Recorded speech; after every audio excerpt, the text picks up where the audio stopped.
Get started here pretty quick. Hello. Do.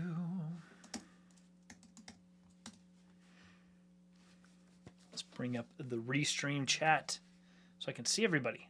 Hello, friends. Hope you all are doing good today. Sorry, running a little behind today, but that's okay. Hope you're having a great Friday. Trying to get logged into all my tools here real quick. Some of my chat stuff crashed right before I got on the show, so that's okay.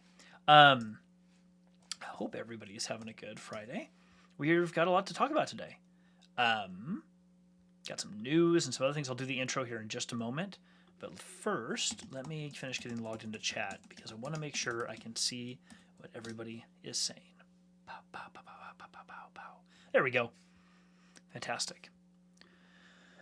All right. Happy Friday, happy Friday. We are going to be talking about, now I'm running solo right now. I think my co-host, Mr. Ryan Rose, is running a little behind. It is Friday afternoon, and while some of us, including myself, may not have to deal with too many meetings on a Friday, others do, and that just happens. Part of life.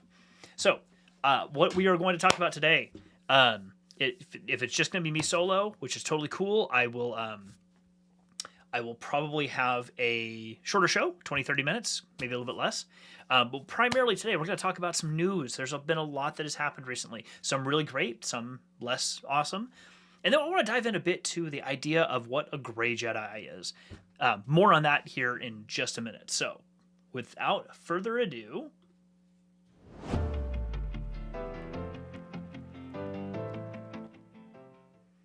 switch back over to this view, and there we go. Welcome to the Castle Chat. Appreciate everybody being here today. It's Friday, what? Oh my gosh, what day is it? Friday, June 26th. 26th? Is that today's date? Oh my gosh, I can't think of dates. Oh my gosh. Friday, May 26th. Thanks for being here. Really appreciate it. We do the show on Friday afternoons at 2 p.m. Pacific. It's a lot of fun. Bring anyone in we can. We're talking about some cool stuff. Today, we're going to dive into the news and then a bit about the Grey Jedi, as we're in kind of I don't want to say a break, but we're in, some of the video, TV-based content. We got a little ways before Ahsoka comes out and other stuff's happening, so there's books and comics and everything else. So I wanted to kind of fill that with some common discussions that come up in Star Wars. You'll notice right now, it's just me. There's no Ryan here. I mentioned just a moment ago that Fridays, some of us, like myself, might be able to kind of push some meetings off and not have to worry about them too much on Fridays. Others can't do that, and today probably is one of those days for Ryan. So I think he's probably running a little bit behind. That's okay. We've got, at our company and the company we work for full-time, we've got a big, big customer event. It's our biggest one ever, every year that we do in Las Vegas. That's coming up in just a touch over a week. So there's a lot that has to go into getting planned for that. So I'm sure that he is just running a little bit behind. If he's not here today, that is totally okay. We miss him. I miss him. But we'll make do. So thank you all for being here. I appreciate it. Into the news. Let's jump into the news. I'm going to start off on a low note because I think I want to do that first rather than kind of coming back up into some positive stuff afterwards. But let me pull up my notes. To start with, you probably all saw this. Let me see if I can share my screen and we can talk about it. But Ray Stevenson passed away. He's been known for all kinds of cool stuff. Let me bring up something that I can show you while we're talking. But yeah, I was first introduced, or I think the first time I ever saw him in anything was the, what was it? It was the King Arthur movie. Gosh, probably back in the early 2000s now at this point. First time I ever saw the guy in anything. Let me share my screen here. There we go.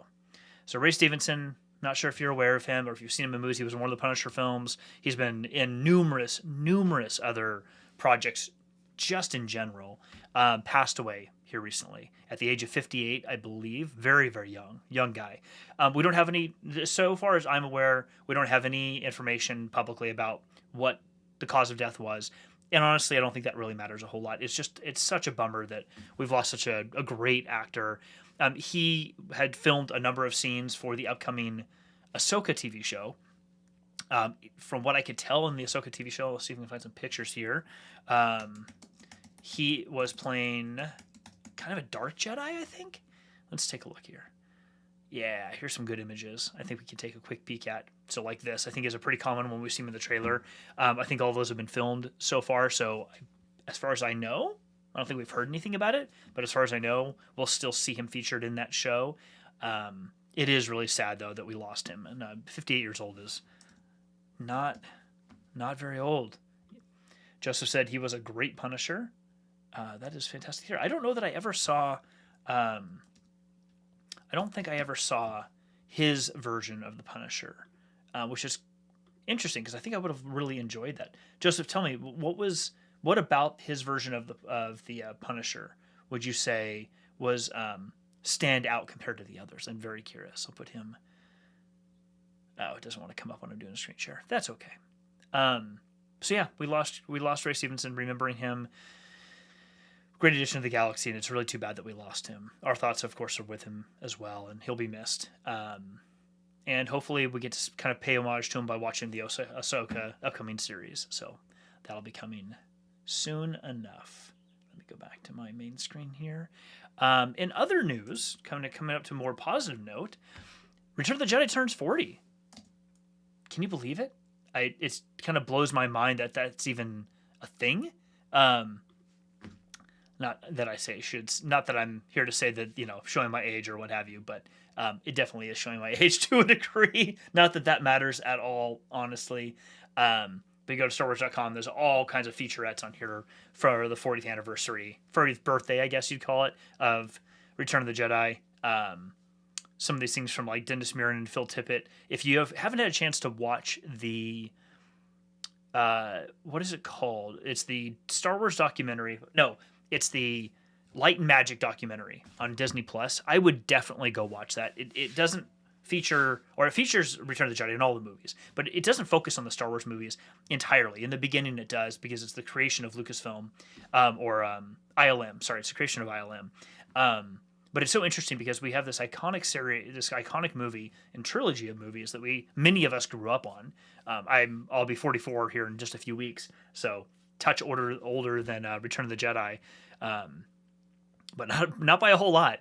And so obviously the things were happening with like here Phil Tippett and Dennis Muren were happening well before my time when they were making these things. But it's so fascinating to see the impact, the continued impact of people like these two gentlemen and everybody else who was in that sort of gang of outcasts that George Lucas brought together to make ILM, and the impact ILM has had on the entire film industry. I mean, it's very hard to find movies these days, especially sci-fi adventure movies or others for that matter, that ILM hasn't either had a direct hand in, or that the technologies they created that came out of the workhorse of a company didn't have spurred this industry. It's hard to find a movie that isn't benefiting from the work of ILM over the past 40 something years. So it's really cool to see. I would definitely check out all the articles here. There's just so much to catch up on.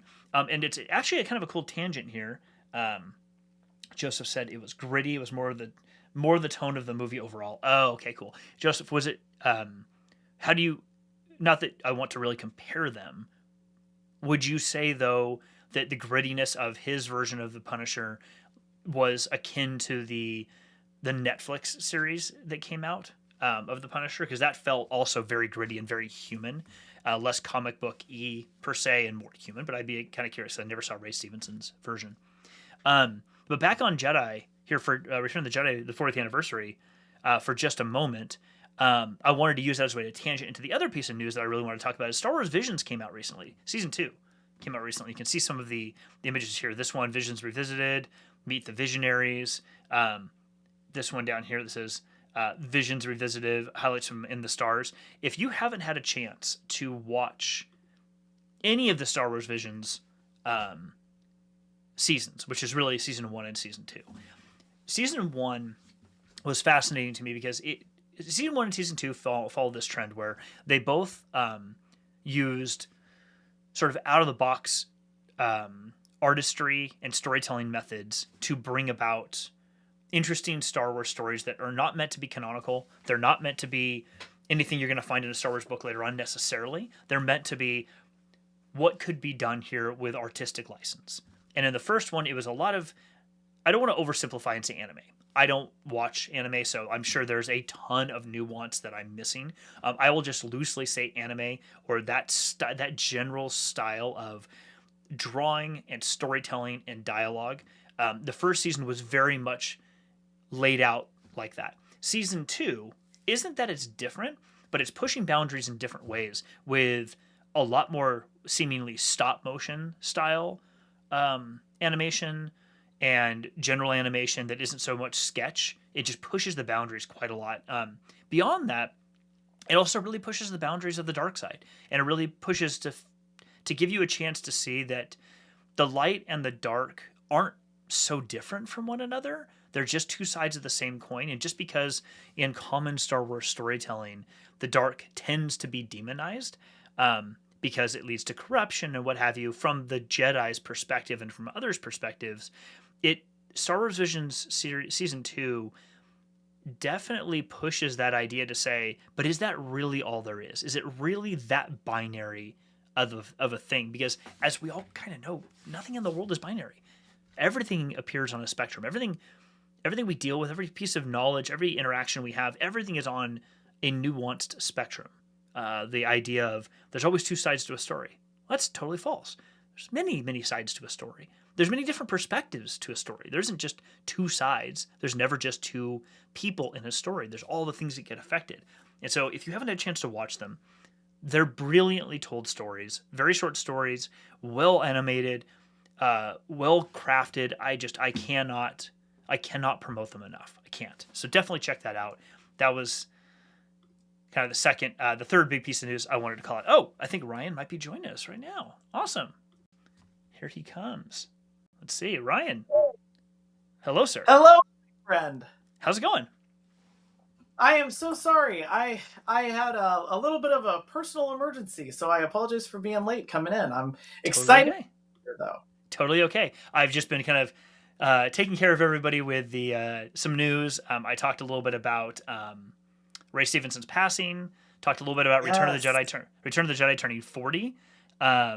And Star Wars Visions season 2, I just wrapped up talking a little bit about. So any those are the three I just kind of jumped into. Any thoughts you have on those?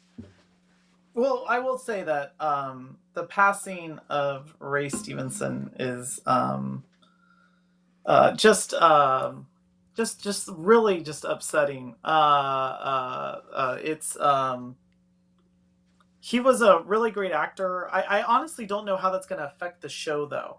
And I don't know, have they talked, Jeff, that you've seen that that was going to somehow affect maybe possible storylines? And I always think when things like this happen, like how it could even affect recasting or how you deal with the loss of a character and an actor. It's just so sad. Like at a personal level, I feel very sad for his family. But at the same time, I also think of like, you've got a whole production team. Like, how does that affect a story as well? It's a really good question. I have not seen anything publicly from either his agents, his family, or even Lucasfilm, Disney that explicitly state this is what we're doing or what we're not doing. Based off of this post that's on StarWars.com right now, I get the sense that they're probably, unless the family decides they want to share, Lucasfilm and Disney are not going to share any information about why he passed away. If the family does, that probably will happen. Yeah, but I can't see this group. This is a pretty short post. It's really just a memorial to him as an actor and the contributions he's made to film and TV. My take was that everyone has already, like, principal photography is already finished, and that any pickups that need to be done were completed, and the show is either is in just final editing right now, just before it goes live. Maybe they'll recast and redo. I don't think that'll be the case. My guess is they'll probably they've not made any public announcements that I've seen about Ahsoka being delayed indefinitely while they figure out what they're going to do. So my guess would be they run with it as it is, because what better way to honor his memory than to keep him in the show that he just filmed? But I guess we'll have to wait and see. I don't know. I mean, they've always talked about the Ahsoka show being a one-timer, just like they talked about Obi-Wan Kenobi, the Obi-Wan series being the same way. Even if they've said, oh, maybe we'll do another Obi-Wan. They've always talked about Ahsoka just being a one-time thing. And so even if they decide even if there was a place in that story where Ray Stevenson's character, Balin Skoll, I think is what it says right here, Balin Skoll, who from all the trailers seems to be sort of a dark Jedi character, I think is what we're being led to believe. So unless that character naturally carries on, it's probably a really good way for that character to just have a story that runs from the beginning to the end of the Ahsoka season and can be naturally concluded. But I don't know. I don't know. Yeah. It's just it's always hard when you have to deal with this. I remember when Carrie Fisher had passed, and The Last Jedi had come out, and I remember thinking while I was watching The Last Jedi, oh, are they gonna work the death? Maybe there's gonna be a death of Princess Leia that has maybe been retroactively worked into the script for The Last Jedi, considering the fact that she's passed and she's such an icon, and of course you can't recast her. Right. You know what I mean? And I I honestly think they should have dealt with her passing in The Last Jedi. I felt like there was moments where you could have re-edited that movie ever so slightly to adjust for the loss of Carrie Fisher. Mm-hmm. Because of the fact that she is, is blasted out into space at one point. I really do feel like in The Last Jedi, it would have been a better place for her passing in the story overall, Yes. because then going into the trauma and things that everyone's feeling at the very beginning of The Rise of Skywalker would have felt more, at least in my opinion, would have felt more intense than they did. Yes. And I understand that they were trying to meter it out because they had Han, spoilers for Force Awakens. Han Solo dies in Force Awakens. Luke Skywalker dies in The Last Jedi. I just think that, and this is by the by, like one of the problems where when you rest too heavily on another part of the franchise, like they had Carrie Fisher so fully integrated into the storyline, almost as a main character. Mm-hmm.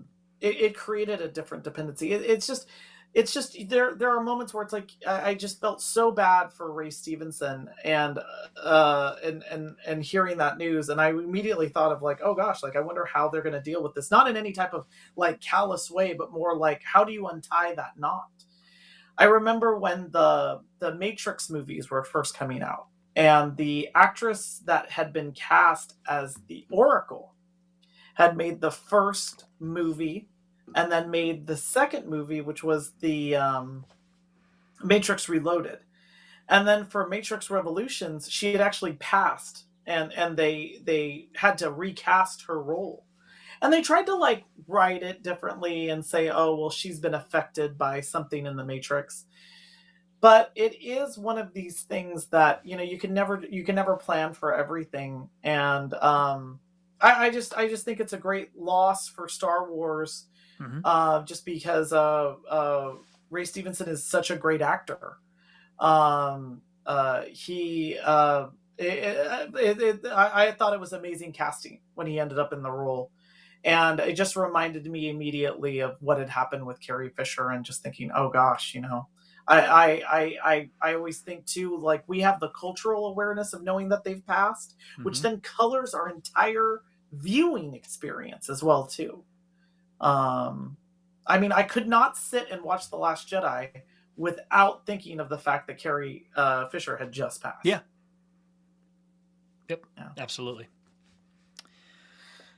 But yeah, I think that it's a complicated time right now. I'm still very eager to see what that story is going to be like.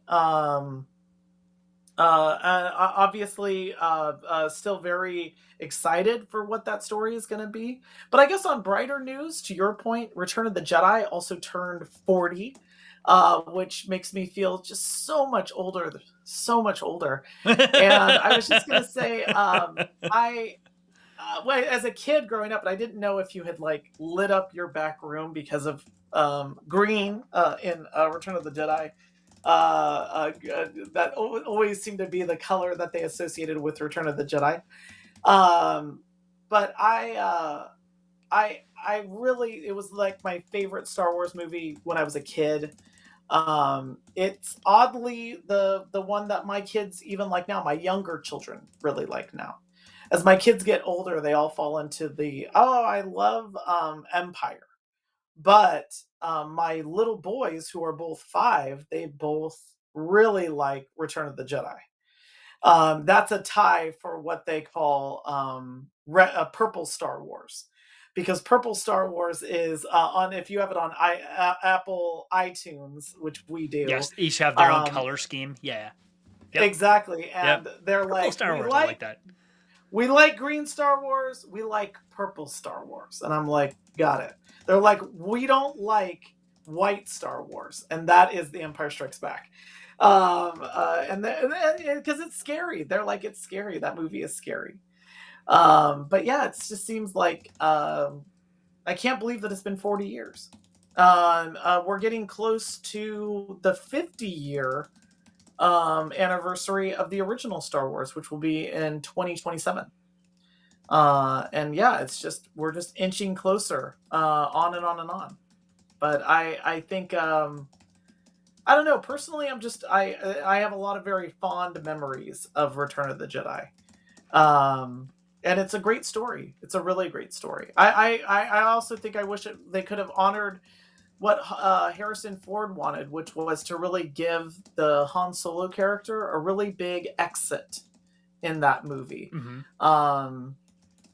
I think it's actually kind of strange that I think it's cool because all 3 of them are together, Han, Leia, and Luke, on Endor. But Han gets lost at the end of the story. There's not a lot for him to do. And which makes sense because it starts to become more of Luke and Vader's story at the end. And they give a really great role to Lando, who gets to pilot the Millennium Falcon. But there's a part of me that kind of wished that was also Han, that Han got to pilot the Falcon and do all of that stuff. Maybe with Lando, I don't know. So yeah. Yep. But yeah. Anyway, so there were those things, and then the last one I had on the list for news before we get into a topic that I wanted to kind of dive into today was Star Wars Visions Season 2. Have you watched it yet? I have not watched it yet. Ooh, okay. I'm really excited about it. I loved the first season of Star Wars Visions, and to me that's like the future of where Star Wars goes. When you're able to like deliver it out to other artists and they can like build their own interpretations of it, like that to me is the future of this. That's where the High Republic comes from, in my opinion. You don't get these things until you release it to other artists. And Visions is the most extreme version of that. Yes. So I have not seen season 2 of this. What the way that I actually, now that you say it like that, it's interesting. I think it's oversimplifying a tiny bit to say that it's almost like the Star Wars version of What If from Marvel. But I think that's an oversimplification because the What If stuff in Marvel has a very specific purpose in the multiversal story that they're starting to tell. It's not just simply here's other stories that are happening, because even the first season concludes with something that brings things together in a way that makes sense for all of us. So it's different than that, but it has a similarity to that in that it gives you the play that there's a space to be able to tell not just unique stories, but they're drawn differently, they're written differently, meant for a smaller format, compact. They don't have to carry multiple things. Season 2 diverges a tiny bit from season 1, only in so much that they don't focus. The first season, and I said this earlier in the show, but and I'm going to oversimplify it because I don't watch anime, or it's never been a thing that really attracted me a whole lot. Some manga like style writing and artistry I do enjoy, but I've never been much into anime. Either way, the first season to me felt like it very much drew on the culture of anime, and then exactly what you said. Every artist, the person who drawing the visuals, the audio, and then the actual story very much were like tributes to the culture of anime. In season 2, some of that still exists, but it's a lot more of like what you said, which is give it to a bunch of artists with no real bounds and say, this is not intended to be canonical. It's just intended to be Yes. stories. What can you tell when you have the opportunity? And they go and make something. And season 2, I think, to your point, pushes the boundaries even further out. And I like it because I think it accomplishes two things. One is exactly what you said. It's a place where things like the High Republic can come from. These new things that are pushed the bounds. But also, I think in general, it's sort of like Lockheed Martin for anybody who's nerds. Lockheed Martin creating their Skunk Works a long time ago. Yes. Never had any intention of things that were made in the Skunk Works becoming real, but things that they made inspired something else that would potentially come real. Like the SR-71 Blackbird as a jet, in part came out of the Lockheed Martin Skunk Works, literally called Skunk Works. This is almost Yep. like that for artistic storytelling. It's like, what can happen when you just pour a bunch of stuff into a pot and see what comes out of it? And maybe something of it, like in the first season of Visions, the very first episode was so popular. I have it on my back shelf here. They wrote an entire book based off of that story. They published a Yep. full adult novel based off of a 20-minute animated thing in Star Wars Visions. So stuff can come from this. It's just new and interesting, and I like that. No, I completely agree. And I feel like animation is the best place to be able to do that because you can experiment very easily and kind of cheaply with animation. And I would also say too, like, there was when I was in college and getting a degree in literature, one of the things that everybody hoped to be when you're kind of crafting these worlds, when you're world building, is that you could somehow be Shakespeare-esque. And the idea is that Shakespeare is timeless. There's all of these stories that Shakespeare is telling, whether it's Romeo and Juliet or Twelfth Night or Richard the Third. Mm-hmm. It's like all of these amazing stories about love or honor or betrayal. And the idea is that Shakespeare is timeless because those stories, even when adapted to a modern language, can then be used in different settings and by different artists. And so you could have like a literal interpretation of Romeo and Juliet. Like there's a 1967 version by is it Zeffirelli? I think it's Zeffirelli. A 1967 version of Romeo and Juliet, and it is a legitimate like interpretation.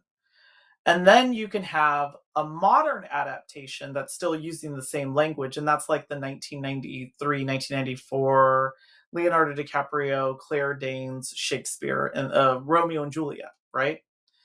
And then you can have the extreme adaptation that allows for total invention, but still is trying to connect to the source material.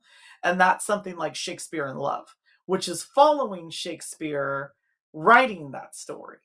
And how the themes of that story, being star-crossed lovers, all of that appears inside of Shakespeare in Love, and it's then connected to the play. So you have this entire spectrum of how things can find their own life. But that's what that ability to reinvent is what makes these worlds like live on. And that's what I think Star Wars can be, and that's what I feel like Visions is trying to accomplish, which is really like all of the other Star Wars shows. And this might be an oversimplification, but they live in the world that George Lucas created still. And maybe Dave Filoni is starting to expand around the sides. What Visions does, and again, it's cheap because it's animation, I think it really allows for like brand new looks. It's the Tom Stoppard of Star Wars, to use my Shakespeare analysis, because he did Rosencrantz and Guildenstern Are Dead. He did Shakespeare in Love. He also did the work on that rewrote episode 3. He was the ghostwriter of episode 3 to punch up the writing, so that Okay. way Shakespeare appears in episode 3. Shakespeare episode 3 is very close to a Hamlet story, Mm-hmm. where Anakin is like, to be or not to be. I mean, he is that. When Padme dies and she's with roses in her hair and she's all in blue, that's Ophelia. Like, I mean, there's all of this Shakespearean imagery that's incorporated into that. That's what Star Wars can do. Star Wars can be this thing that if given the space to grow with the right artists, it could really like find new ways to live. And that's why I was excited. I thought that they were only going to do season 1 of Visions. So Same. when I heard they did season 2, I was like, oh, this is awesome. Keep doing it. Yeah, it reminds me, I don't know if you've ever watched it on Netflix, but it very much reminds me of or has a similar feeling to me of, what's it called? Oh, it's like Death Something and Robots on Netflix. Oh, I don't know. Oh my I don't gosh, know. I'm gonna go look it up right now. Maybe one of our viewers knows. Joseph maybe knows offhand. I'll go find it. But it's this series of animated shorts like Visions, but each one is a totally different story. Some are very, very dark. Some are scary. Some are just campy, silly. But they're all That's cool. different animation styles, different stories, and it's just little snippets of sci-fi stories, like 20, 25 minutes long, and they're this is killing me that I'm not watching this because that like sounds right up my alley. While you're pulling that up, I thought you were also going to say that because the Visions reminded me also of What If, the Marvel What If series. Mhm. I thought you were also going to say that it was because of the divisiveness. Like, if there's a thing that I have found is that What If and also Star Wars Visions was met with a lot of like extreme reactions Mhm. from the respective fan bases. That you either really liked What If or you hated it. Visions was the same thing, and I don't understand. I guess it's just because I'm okay with the experimentation. It's like, to me, it's like maybe I don't like. Maybe I'm just fine with it if it's okay that I'm like, oh, this wasn't for me, but that's okay. I like the experimenting. I guess I can appreciate the attempt. Yeah. The same with What If, with but I always loved the Marvel What If comic book series, so I Mhm. never had a problem with that. What if Spider-Man was in the Fantastic Four? That's a really great what if. Yeah. But yeah, like I feel like there's some really great stories that can be told outside of the universe that we currently have. Yep. It's I and can it's a totally very agree. set. It's got a lot of rules. That Yeah. universe. Yep. Got a lot And of when you have rules. a show like this, this is what I'm showing in the share right now for anybody looking. It's what happens when the guardrails are taken off. What can you go do? I don't know if you can see it, Ryan, but the it's called Love, Death, and Robots on Netflix. Oh, that's It's awesome. a Okay, I'm terrifying gonna check this creatures. out. Yeah, terrifying creatures, wicked surprises, and dark comedy converge in this not safe for work anthology. So not safe for the kids either. Don't watch it with the kids. Um, Tim Miller and David Fincher. These episodes. I will say that some of them they're all really great. Some of them are much more intense emotionally, scary, but intense emotionally than others. There is some definite like what's his name? H.P. Lovecraft vibes in a lot of the sci-fi style ones. It's really good. Like, I've only watched about half because some of them, like, no, these are a little too horror-esque for me, and I'm not a big horror fan. But like, even in the show I'm looking right now, starring people like Joe Manganiello, Rosario Dawson, Seth Green. So there's That's awesome. some of it's just dark comedy, some of it is dark. So anyway, check it Yeah, out. Love, Death, and that's Robots. awesome. Yeah. Again, I think that we haven't done. It'd be great to do an episode where we're able to review Visions. I just really like. I like when you're able to take a story and then, yeah, like break all the rules, and you don't have to worry. I feel like Visions lives in that in like a mirror universe of the main Star Wars storyline, and it's like, do that, like have those spaces where those things exist. And again, I'll use Shakespeare as an example. One of my favorite movies is Rosencrantz and Guildenstern Are Dead, and it's because there's just a line in Hamlet where they just announce Rosencrantz and Guildenstern are dead. And what's hilarious is this whole movie tackles all of the things that Rosencrantz and Guildenstern are doing in the background, and then to the point where they even start to confuse each other for themselves because they're such poorly written characters. And so I like I like what Visions is trying to do, because I feel like it is a real exploration of what you could do in the Star Wars world. And I feel like even in the Rise of Skywalker, I'll give the Rise of Skywalker this one little bit of praise, because they were really trying to do something different with the Force. There is a scene that to this day I still like, is when Rey has her lightsaber and she's facing Palpatine, and she brings it behind her head and then opens up her hand, and it's gone, and it's in Ben Solo's hand now. Mm-hmm. And I love that. And I know a lot of people are like, I don't like that the Force can do teleportation. Well, the Force can do a lot of different things that we just didn't care about. It's like, because you couldn't film it before. It wasn't something you could film before, so they couldn't do it 30 years ago or 40 years ago. Sorry. These are the same people that are like, I thought the Force, I don't like that Rey is able to move rocks so quickly. It's like, who cares? It's the Force.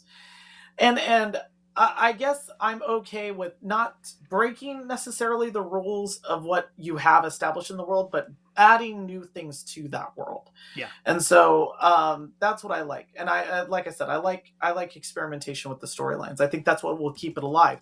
Return of the Jedi, like you said, 40 years old today.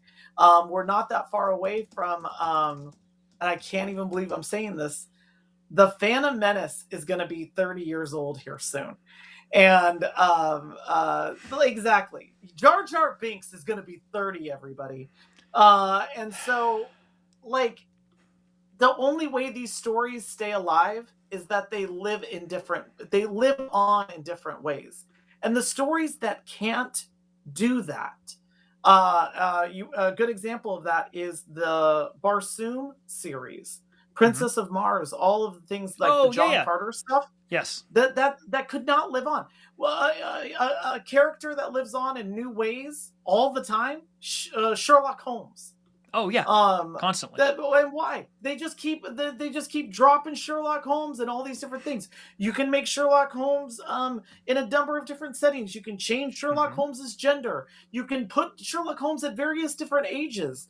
Those stories still resonate because there's so much space to be able to interpret them. Yeah.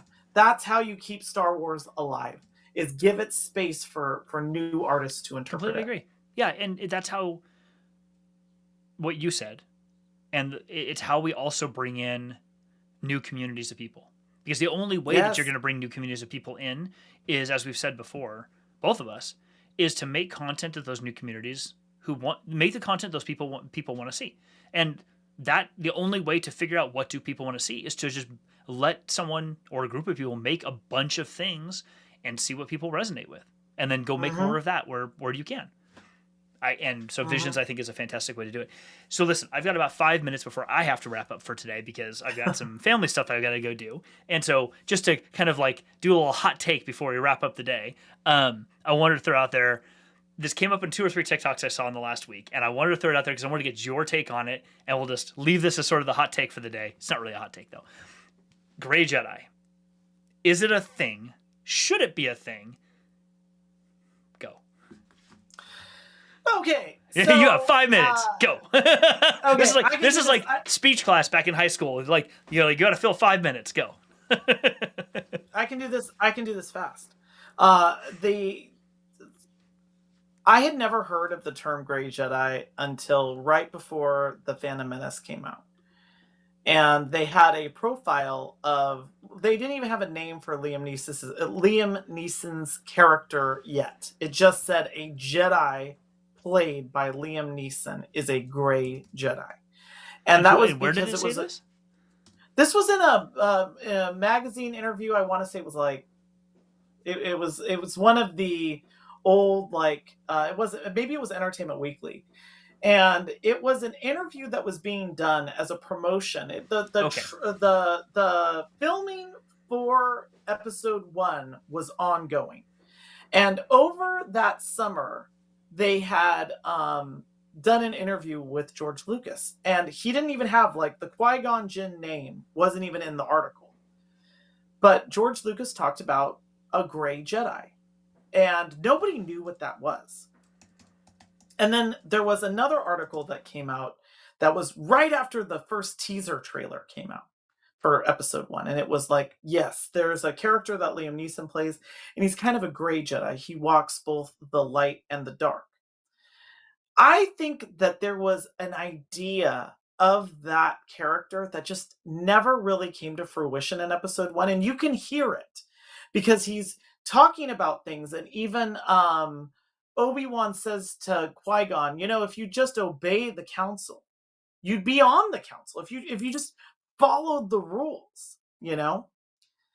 And this idea of a Grey Jedi really came out that it's this balance. And in fact, that's where the first time we got the balance of the Force came out of all of these things.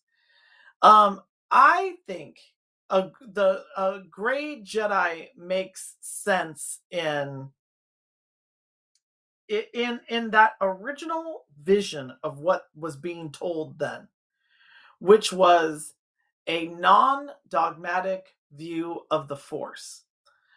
Qui-Gon says to Obi-Wan, I will do what I must. And I thought about that in terms of like kind of righteousness, that that Qui-Gon is a Grey Jedi, or at least the idea of what he was because he would do what he must. That his ally is the Force, and that he's not a dark side user, but he's not dogmatically contained by the Jedi. And that would allow him to have insights into the Force, but he wouldn't do what, as Yoda says, go down the dark path. He wouldn't it wouldn't dominate his destiny. He wouldn't be selfish. He would be selfless. And in fact, when Yoda and Luke are talking about the dark side and the light side of the Force, Luke doesn't say what's the light side and the dark side. He says, how will I know the good from the bad? And Yoda says, when you're at calm, at peace, passive. And all I always thought of when that came up in the Grey Jedi was Qui-Gon, when fighting, kneels and preps himself to fight with Darth Maul, and he's calm, at peace, and passive. And I thought that's my idea of a Grey Jedi. Yeah. So I think it's cool. Yeah, I think they've even said, it's even been said that when Obi-Wan did that, it actually made Darth Maul mad. Like, yes. It made him mad that he was able to just sit and chill and take a moment to compose himself, and that Darth Maul, there's no way he could do that. It actually made him mad at the Jedi, like, how dare you do this in front of me, sort of thing. It's interesting because it's an interesting perspective. I've heard so many different ways of this being described, and it's almost always described by specific types of fans as a Grey Jedi is a Jedi that tends to dip into the dark side. The way that you just described it, and a few others I've even heard Lucas loosely talk about, although I believe if I've heard correctly, Lucas is not a fan of the idea of a Grey Jedi, that there could not be a Grey Jedi in the way that fans tend to describe it. He does seem to indicate I don't think he likes the term Grey Jedi or Grey, but I think he has it either admitted or discussed that some Jedi like Qui-Gon don't necessarily line up with the dogma of an order like the Jedi. They've been brought up in it, but the gray part is that they just. I think let me pause there. I think what's actually a more effective way to tell that story or that place in the Force is much more of what is being told in the High Republic of the role of the Wayseeker, somebody who realizes that what they believe the Force is telling them to do is something different than the will of the Jedi Council.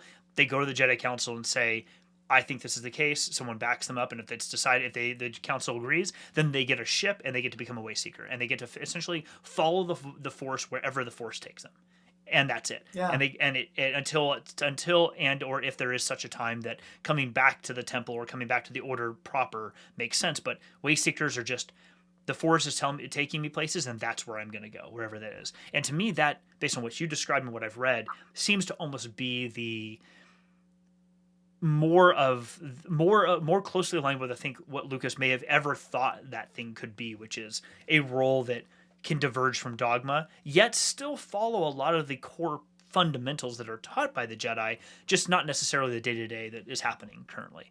I found an article I was reading briefly that said, according to Lucas, the Force isn't a rainbow with different tenets users can pick and choose. While a, quote, Grey Jedi sounds like a Force user avoiding indoctrination, in reality, they are using qualities of the light side while others redefine what that is. He advocates, Lucas, meaning Lucas, that many of the Grey Jedi qualities are part of the light side of the Force. The Force exists in a neutral yet compassionate and connected state.